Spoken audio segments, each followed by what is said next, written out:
Yeah, everyone, this is Thermite, and this is Instant Bullet Volume 1.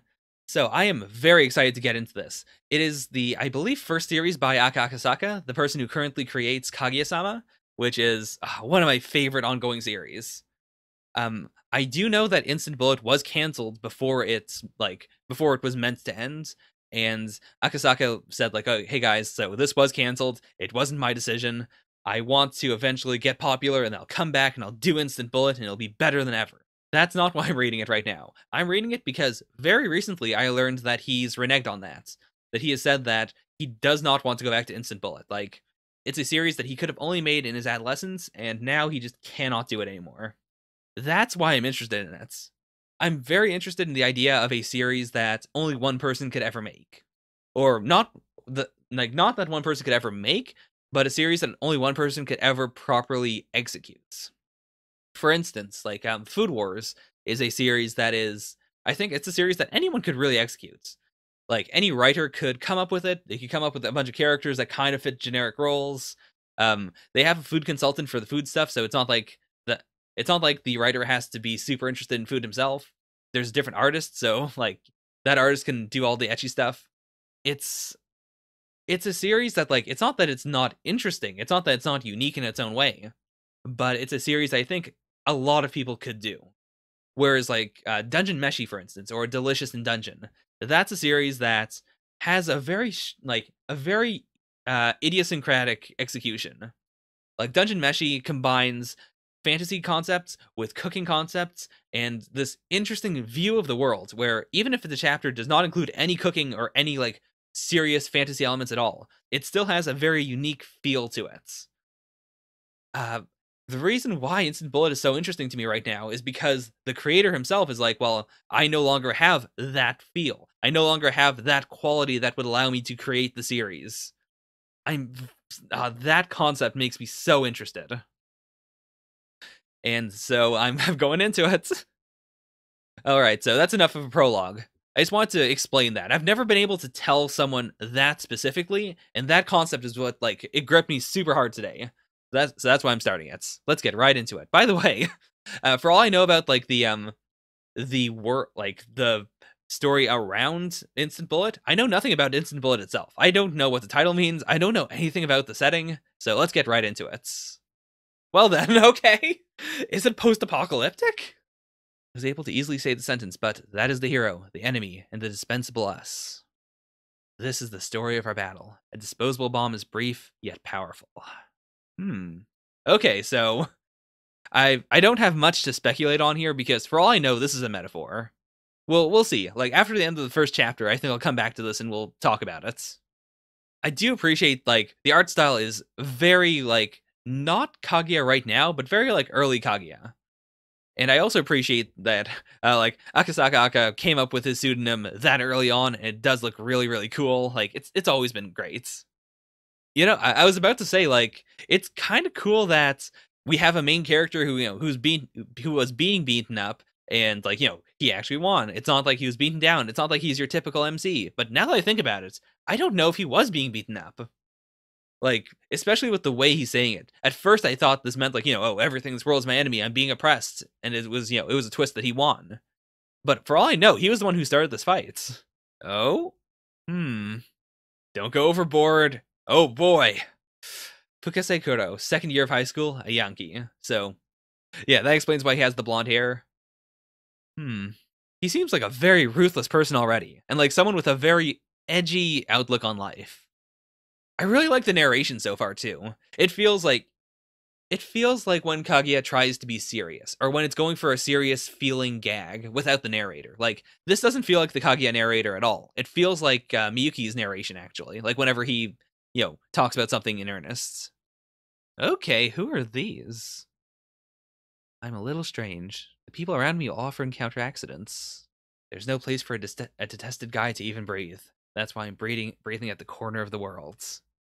Okay, so it is like, people go to him to try and fight him, and then he has to just fight back. Okay. If you ask why, it's because I've already prepared a Christmas present for myself this year. Merry Christmas to myself. Okay, this is an interesting twist. Like, Up until this point, it's felt very, like, intentionally edgy. Curious to see how, like, was that all just a gag, or is it actually going to be more like that? And this is, like, this is his brief bit of happiness. Okay, so it's a Phantom series. Like, the series literally should, like, it's a super small series, and the fact that they made a love doll for it at all is super, super crazy. Okay, fair enough. Also, like, because of the way they're presenting these girls, for a little while I was thinking, like, are they hallucinations? Are they real? But no, I think they are just, like, his sisters or something. Oh boy, he's really going all in with this. Ah, all right, that Christmas doesn't matter, nor does this Christmas. That's all in the past. I've finally conquered Christmas. Okay, okay. Oof. Oh boy. I hate this world. God, oh man, this is actually such a great mix of, like, comedy leading to genuine, like, sadness. There's someone like me who's alone on Christmas Eve holding an anime store shopping bag on a night like this. Wait a minute. Oh, is she the hero from the color page? Do. Yeah, like, I recognize the hat specifically. The hero, the enemy, and the dispensable us. Okay. Oh. Yikes. Okay, that is super awkward. I've been in that situation before. In the, everyone else decided to do a thing and they accidentally bump into you, and it's very clear that you weren't supposed to be there. Yeah, no, it's fine. Yeah, I can see why he has this much malice against the world. This sucks. Oh, do they actually not exist? Like, the reason I thought they existed was that little gag with the older sister, I guess, like, covering the younger one's eyes. But they couldn't, like, we did see him playing a, like, little sister Otome game. It's very possible they're both just hallucinations, or just, like, ideas he has. In the end, you guys are only my imagination. Okay, yeah. Oh, that was so well done, because even when I first saw them, I definitely felt like they were ethereal, that they weren't real. But it was just enough that I was able to buy into them, and then the twist worked. God, that's so cool. Like, I am so curious to see whether this is in fact like, a supernatural series or not. It could genuinely be one where just all the supernatural looking stuff is, like, it's all in his mind. It's all, oh, I found it. My enemy. Okay, like, because he's so weirdly toony, is it, like, because he also ranked himself as, like, not the enemy, but as a disposable bullets. Are we going to have a, like, a scenario where she wants to be the main character, and then she has a bunch of other people who are, like, who find meaning in being her allies? Oh boy! So the grenades are not, like, that is a real grenade. Or at least it looks like a real grenade. Okay, so they can't see it at all. Alright, so we are the people chosen by fate. Fair enough. We're going to save the world. Okay, I'm into it. I'm into it. In this world full of enemies, in this cold night, I just couldn't reject someone who held her hand out to me. Okay, so that is chapter 1. Based on this ending, or, like, not this ending, but, like, this, I assume, like, it's going to be a flash forward. Like, this might actually happen at some points. I want to believe that it's, it is actually a fantasy series. If it is all metaphors, like, that's cool in its own way, but I do like the idea of it being a series with all these characters who feel very, like, toony in the, like, the real world sense. Like, not in the Fate Stay Night sense of, a series that is toony, something that is marketed towards toonies, but, like, a series where you do have these edgy characters who have, like, who want to escape from reality and who actually get the power needed to potentially escape from reality. Like, that entire setup's really cool sounding. Especially if he is, like, someone who serves her. That reminds me a lot of Lucifer and the Biscuit Hammer, which is not a series I really liked, but it was a good enough series. It's definitely something, like, if there are more parallels to it, I would be into this series.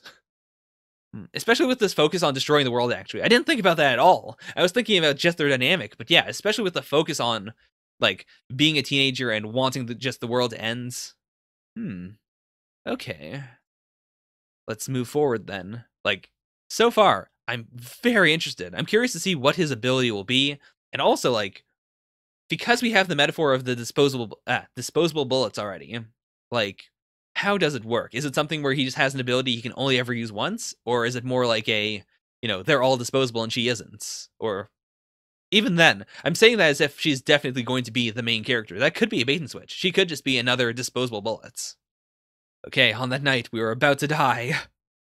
Alright, it's the generic humanity's enemy. Alright. Also, the idea of it going to places where there are no people, that feels very Chuny. Like, in the sense that, like, it's not like it has this desire to attack humans or anything.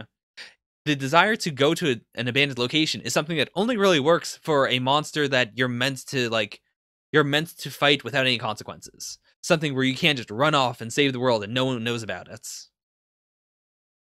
Also, I didn't notice that at all. That's interesting. Like, this is still chapter 1. Like, it's just chapter 1B. Okay. The weaker ones appear first. Once we defeat the weaker ones, better, stronger ones will appear. Oh, actually, wait a minute. I was taking this as an actual info dump, but I don't think so. This might just be her own delusion, right? As we defeat them one by one, we'll defeat the final boss at the end, and then we'll become heroes, allies of justice. Yeah, she's so into it. Like, this is absolutely her fantasy. Honestly, it could even be a scenario where, like, she's creating the monsters. I could see that happening, too. I named this power Star Bomb. Oh, that's cool. Because we also, like, when she first used it, we saw that, like, the star from the top of the Christmas tree fall into the ground. I was walking my dog as usual, and I looked up for no real reason, and it just appeared in my pockets. Okay. Wait, this morning? Okay, like, because she learned about it this morning, I have to assume that any of her exposition is literally just her making stuff up. It could just be like, she immediately got the information when she got the grenade, but I don't think so. I definitely feel like the series is pulling the, the fake exposition card. Yeah, she's insane. Like, again, there's a chance we could get resurrected. Even before then, I think she said, what was it? Yeah, like, magic, I guess. I'm not too sure myself. Like, she keeps on qualifying her statements. She has been infected by the poison known as anime and manga. While that idiot is immersed in her world, we then return to being chased by the monster. Yeah, so it's all, like, she is literally the definition of a Chuny. Okay. He's got to have an ability of his own, then. A dust explosion. I just remembered that when a smart person thinks of a tactic, a spark appears. But we don't have any wheat or lime powder. Oh my god. Yeah, she's useless. The desire to destroy, a very strong desire. That fact is undeniable. Oh, actually, wait a minute. Is it his ability? I could see that. Like, that's the one thing we know about him for sure. He wants to destroy the worlds. And it showed up. Okay, here's the moment of truth. Does he have an ability that can fight it, or is it his ability? Oh, the brave heroic sacrifice. Nothing strange. Right, this is my dream. I've always wanted to protect someone like this. I really love the way they're setting her up. Like, specifically that it's not like she wants to be a hero to help others. She wants to be a hero because she's, like, fantasized about being a hero. It's about it's about being the person who saves someone, not about saving people. But there is. Doesn't this feel like we are comrades?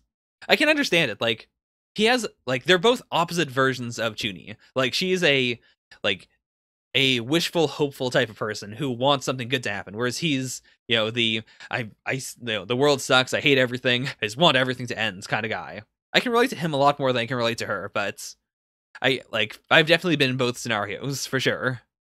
Yeah, you don't have any friends, right?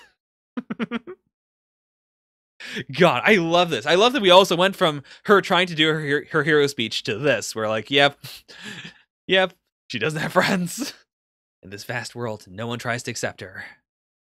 If that thing really was a wild beast, it would have already found our hiding place. So... Oh my god! He had it with him the entire time? Alright, full power, take it out! Just like this, that hateful Christmas Eve was wiped out as if a bomb was dropped.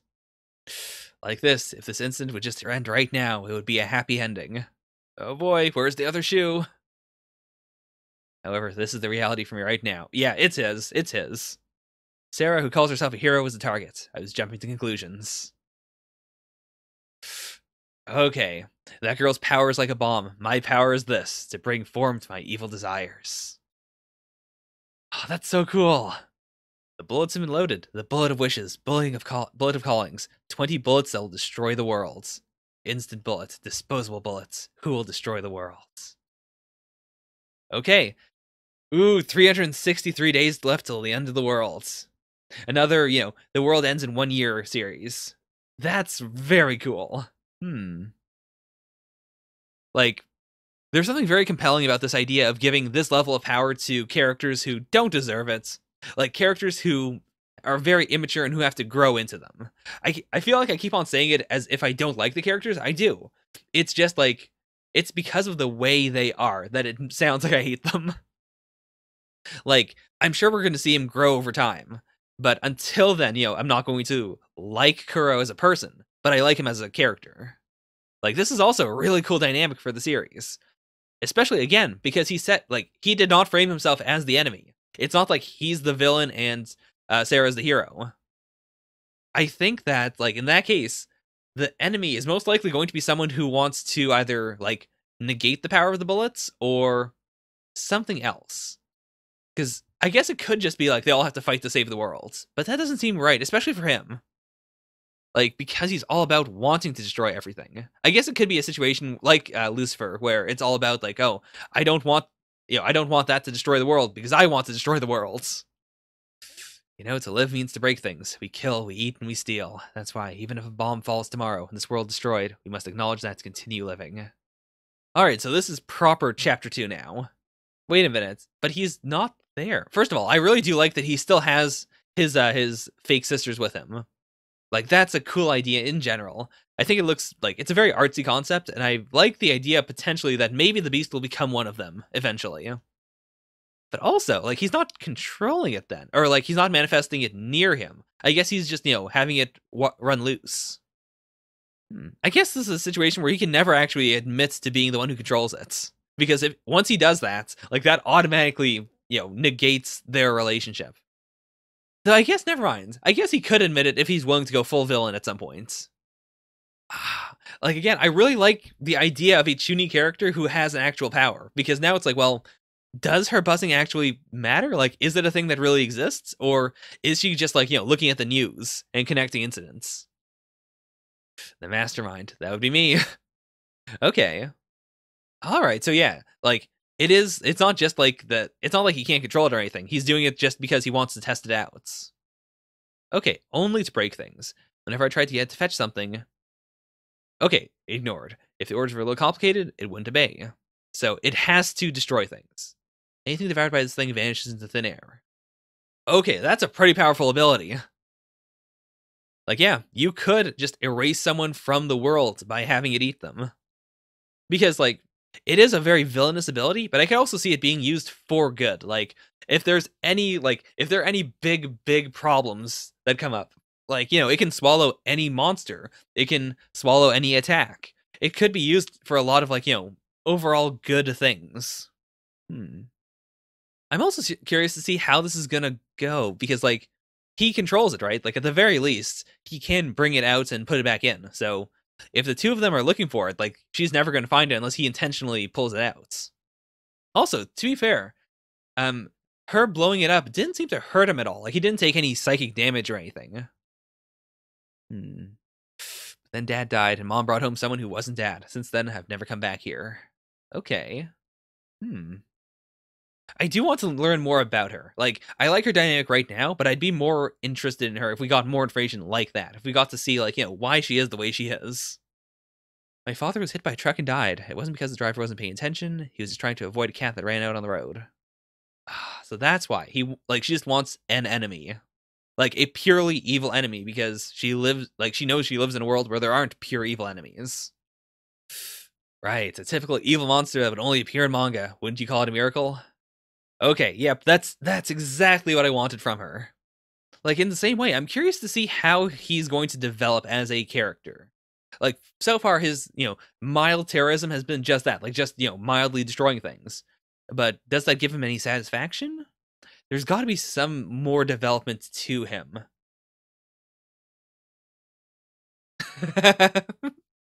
Oh boy. Okay, he wants to see that sunrise. Which, I guess because of that love hotel, we're not going to be able to see it. Or it's not going to look as good. When I was taking a stroll at the back. Oh, okay. So, they can climb up there and they can look over the love hotel and still see the sunrise. Ah, that is gorgeous. I think it also speaks to her as a character really nicely. That, like, it's like she's not that simple-minded. She was able to find a workaround that made her happy without destroying anything. While the world certainly is hopeless and there's really nothing you can do, I'm sure that somewhere there's a place as satisfying as the scenery. Okay, so that's like that creates the immediate dynamic of she's willing to adapt and change, whereas like his first impulse is, nah, just destroy it. Oh, the witch. Okay. I'm the same as you guys, one of the instant bullets. Okay, so she's not the one who created all of them. Although maybe she has like ability, like she's able to track all of them, or she's like she just has more information about them than the rest. Okay, the absurd magic power of magic that appeared out of nowhere. The magic bullet to shoot at the worlds. That's a neat way of putting it, actually. Like, it's a special ability that you can use to not, like, I guess not even, like, take revenge at the world, but just, shoot at the worlds. Like, she can blow things up if she feels like it. He can erase things if he feels like it. Oh?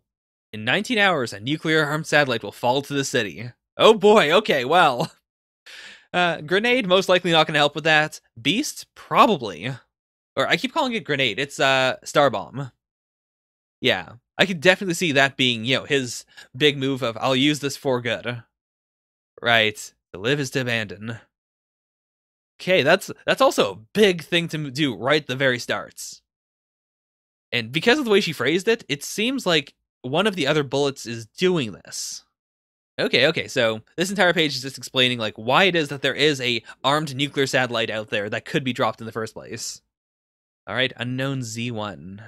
18 hours, the satellite will fall on the city. Wait, yeah, why is she just coming along? Okay. I am interested in the potential harem that is starting to form as well, like just by virtue of two random girl characters immediately like clinging onto him. Okay. Yeah, he is surprisingly easy to seduce. I do appreciate, like, again, this is something that a lot of series like this will do, where the characters are just mature enough to be, edgy and interesting and unique, but they're also kids. Like, they can all have, like, surprising weaknesses that you wouldn't expect from them at first glance. Oh. My household receives a lot in insurance money. Okay. So, he also does live alone. Like, we have established that, so... Actually, no, we didn't. To be fair, we've seen him in his room by himself, and we know his sisters are fictional. But I guess he could have parents, or like one parent. Most instant bullets have circumstances just like that. Okay, so it is a power that is specifically seeking out like, I feel like I feel so weird saying edgy, but like I don't mean that in a negative way. I mean that like in the universal when you're a teenager you are kind of edgy sort of way. Okay, so she is a bullet, but at the same time, she also does have more information than the rest. Cool enough. I even know about what happened to those two sisters you considered family, and that since then you've been seeing hallucinations of them. So first of all, that's information that he clearly has never shared with anyone. It's information I don't know how in the world she could know. Like, that, her bullet must have something to do with it then.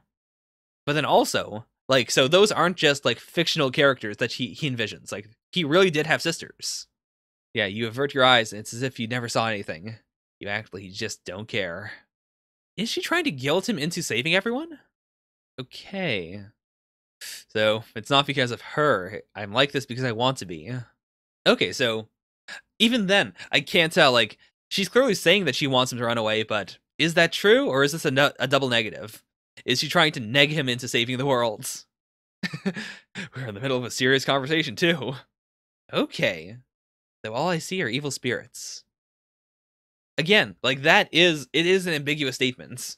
Like, are they really ghosts that are haunting him? Or is she saying that purely in the negative, like, in the sense of they are metaphorically evil spirits? Like, they're metaphorically, keeping him chained down to the past. Whoa. So yeah, abandoned by both of them. And then, I guess, like, maybe some of that insurance money is from him, but I assume most of it is from his sisters, whatever happens to them.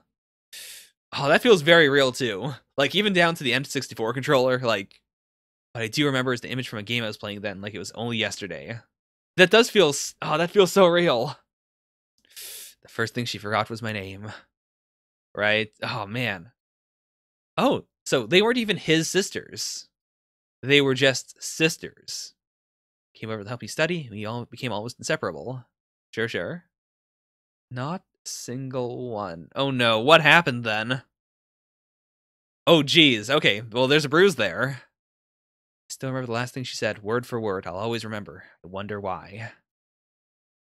So, I'm guessing they had abusive parents? Oh, boy. Oh, boy. God, this is a great 2-page spread. Like, holy crap.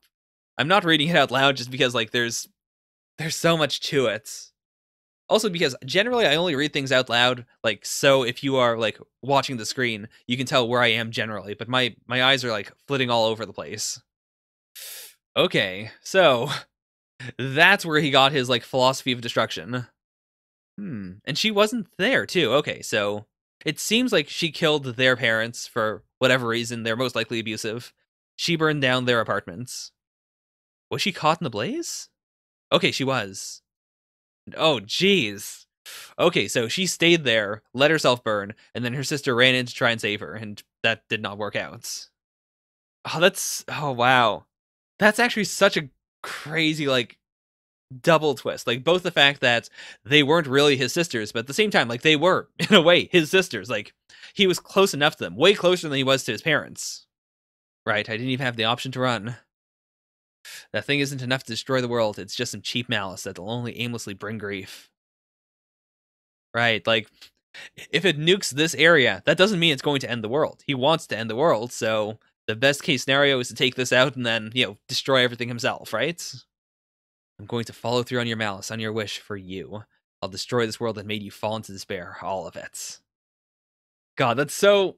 It's so weird to call that affirming, but I really do love his sentiment right now. Like, it's a optimistic despair. It's an optimistic malice. It's like, it's not even really his malice. It's like a philosophy that someone else who was suffering passed on to him, and that he's just, following up on. Ooh, this also means that if the two of them are looking, she'll immediately know, starting with the next volume, that, yeah, the beast was his all along. It'd be no different even if the end of the world was happening. Any event is a personal episode where only those involved comprehend what's happening. God, oh boy, that's a really cool title too. The prologue's end and checking your answers. Because, like, if he does this, if he saves everyone and he uses the beast to do it, that automatically, like, that is the end of the prologue. Like, we have the villain, we have the hero. Even if later on he is no longer a villain, like, for now he will be the villain. Which also, I could definitely see her buying into it 100%. Like, even though she clearly likes him, at the same time, she needs a monster. She needs a villain to fight. And he will be, like, he'll be enough of a villain for her. Okay, I understand what sort of thing an IB's power is. Okay, So, he's going to save the world. They're going to delve more into, like, the idea behind this. I assume, like, their powers are all based on, like, some trauma they have. Or, like, because, yeah, they're always similar types of people. So, generally people from broken homes, generally, like, kind of edgy people who want to escape reality. I assume her power probably is based around the idea of, like, just wanting to blow stuff up. Although, to be fair, I guess it doesn't have to be that direct. Like, his beast is not related at all to, like, the fire or, the abuse or, like, being separated from his parents. Like, none of those things directly tie into his ability. So in the same way, I doubt her ability has anything to actually, like, I doubt her trauma has anything to do with grenades themselves. They just have something to do with the general idea of, like, a small amount of destruction. It's also actually really interesting. Like, her ability really fits the theme of, a disposable bomb is brief but powerful, as opposed to his ability, which doesn't seem brief. Like, so far, it seems like he can use it as much as he wants. Cliff edge, keep away. Okay. Go all the way to the edge, and maybe you'll barely be able to grab it. They fall in love, cherish others, look forward to tomorrow, and have dreams. The one that aren't right. Okay, I believe an instant bullet's power originates from malice. So that's a good way of putting it. Like, they've already brought up malice in the series. I was trying to come up with something that they didn't mention already, but it makes sense. Like, the logic there is very clear. Does that mean that they'll always also be destructive? Like, that would fit the title instant bullet. Like, if they're all bullets, if they're all destructive things. That also means that the series is going to have to be very, it'll have to be very imaginative with how destruction works. Otherwise, a lot of these abilities would probably overlap. It's also interesting that we're getting it from her. Where like we've already established she's not a like she does not exposit. Her ideas are her own ideas. Like none of them are actually the truth. I assume that she would know the actual truth, but this is just her reading of the powers. I hate the people of the city. I can only imagine how happy I'd be if this bomb just killed them all. However, I have to do this. She wasn't killed by unkind people. What killed her was the irrationality and absurdity that fills this world. Oh boy. Oh my god. He's gonna do it in midair. God, that's such a good visual. Like, that is gorgeous. Right. There are a lot of ways to end it, so just wait just a bit longer. So, I assume she probably did know all along then. Kuro's just way too predictable. Oh, wait a minute. Wait a minute. Oh my god. Is the twist that she called down the nuclear weapon? Like, I just kind of assumed that Star Bomb was, you know, the grenade. But it could be a general thing, like she has control over all bombs. It almost sounds like you're saying I'm the bad guy here because I made that satellite fall. Okay, my magic is the ability to produce illusions of grenades. Well, not really. Okay, so that's also what the color spread was. Like, it's not just grenades, it's any type of weapon. I have dominion over every bomb in the world, and any sort of bomb that exists on Earth can be called forth. Okay. That's really cool. It reminds me a lot of the way that Homura fights for you know, in Madoka. I could even detonate every nuclear weapon on the planets. Like, yeah, that is an insanely broken power. Like, she is someone who could genuinely end the world. But she doesn't want to because she wants to play the hero, right? Right, to save the world. Purge the city of the evil that plagues it. The IBs, I dropped a bomb. But yeah, like, being a hero is very subjective. Okay, so even there, it's not even like she was intentionally trying to put on the facade of being a good hero. Like, no, she just didn't really think about it. That fits her really well. Starting today, I'm walking the path of a dark hero, driving out one poison with another poison. This is so cool. A righteous IB who triumphs over the evil IBs has a ring to it, right? Yeah. Like, they really are great parallels. Like, she's someone who wants to be a hero, and she's just completely blind to how horrifying it would be if, you know, if she did, like, if she was able to succeed in using her powers like this. In the same way, like, he's an edgy person who wants, like, in some half-baked way, he wants to destroy the world. But at his very core, I don't think he wants to. Like, he wants to carry out that malice that was handed down. But I think at his very core, like, he saved the world because he doesn't want it to end. Oh, and that callback, too. That's such a good callback. Like, twisting it around from something that was kind of denigrating to, like, no, it's something she's owning. She genuinely has never had a single friend in her entire life.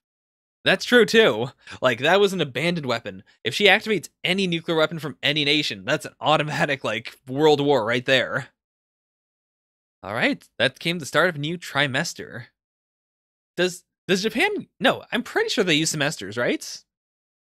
Without me knowing. Oof, oh boy. This scenario called Destiny just continued moving forward as it pleased. Oh man, also seeing them together, like, they have a very, Shirogane and Kaguya sort of, a vibe to them. Not in terms of their actual designs, but, like, in terms of the contrast in the, you know, tall boy, short girl, blonde hair, black hair, like, there's definitely a general resemblance. Alright, the main act starts now. This is the recollection of a world that will soon be brought to ruin, and we're the key figures in it. This is our, oh so very small story. Okay. God, this is so cool. I'm 100% into it, that's for sure. Like, if we're going to follow these themes of, like, beings who are, like, full of malice, their abilities are derived directly from malice, and they all have, like, you know, dark, edgy, like, teenager-like stories. I am very down with that. Like, it's such a cool perspective, especially coming from, again, like, now I get why he can't write the series anymore. Because, like, it's not that it's very clear that he doesn't buy into what his characters are saying. Like, they're very edgy, but it's not like he personally believes in it. But at the same time, like, in order to write them, like, in order to write them convincingly, I feel like he had to be able to generate these ideas. That, like, how do I put it? These are, like, this is definitely a series that would be written by someone who is an edgy person. I'm not saying that he was genuinely an edgy person. I'm saying that it is a series where, like, once you've changed, once you've found success, like, once you've become more of an adult, I can see how it would be much harder to put yourself in that mind state. Like, it'd be difficult to make more characters like this because you'd subconsciously look down on them, or you'd subconsciously make them, like, more flawed, less real, because you can't fully, like, put yourself into that mindset. I can definitely understand that. Like, even the characters in, like, in Kaguya-sama are interesting in that when the series first started off, the premise was very, like, it was very direct. It was very much like a thing that could go on potentially forever, but the characters have grown over time. They've become more mature. They've become more, like, well adapted. And because of that, like, the series has broadened out quite a bit. It's no longer just about, the battle between Shirogane and Kaguya. Like, it is the two of them clashing in much more, like, much closer, more intimate ways as they have, like, grown to know more about each other. And we've seen more of other characters in this, absurd school setting. I don't want to talk too much about Kaguya in this. I just want to say that, like, I'm super into it. I might binge the rest of the series, like, not now, but, like, in the next day or so. My god. Okay, well, that was Instant Bullets. I'm very excited. I'm sorry if this reaction was kind of lackluster. A lot of it was me just trying to, like, read things and get into the vibe of the series, because there's not a whole lot to say about, like, each individual page. But overall, it has been really, really cool. I am definitely looking forward to more. All right. Catch you very, very soon. Bye for now. Yeah, yeah.